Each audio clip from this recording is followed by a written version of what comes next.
顶个月，新竹社区大楼火烧厝，致死2个消防人员不幸殉职。社会上开始各地关心消防人员工作权益。因若要拍火，是真注重体能甲能力。嘛有消防员因真注重战术和家己的体能，甚至呢，因阁会出国去参加世界警消运动会，局限消防员的比赛，替咱的国家争取荣誉。下暗7点半。公司台记台青春咱的帮节目，带乡亲咱做伙来关心消防英雄的故事。讲体格、受水大、爱家人，这阵真拼死咧训练的消防员甲义消，拢是民间组织台湾消防者的成员。因利用休困日做伙为明年的世界警消运动会，局限消防员的项目咧做准备，透过比赛来强化执勤的效能。伫世界舞台，甲各国的消防员竞技交流。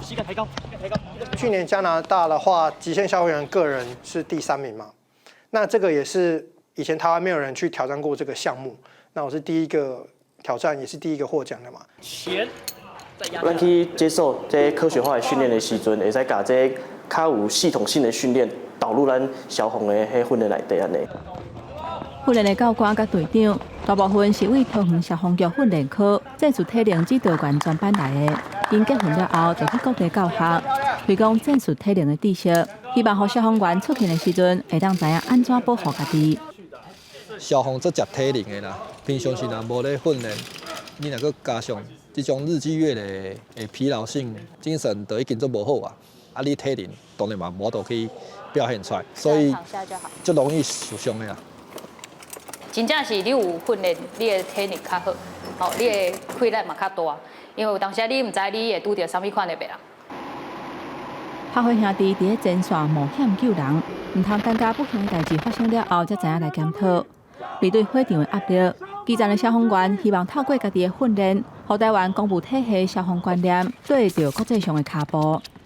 很多事情是从基层先去重视起来，然后形成一个文化，去渲染开来，由下到上，我觉得会是一个比较好的方式。伫咧灾害现场拍拼救援，结束了后继续训练。这阵消防员甲义消，甲家己保持伫咧上好的状态，用速度、用力头，冲破一届又一届的难关。伫咧灾害现场，消防员平安，百姓安全才有保障。记者吴天武、林建如综合报道。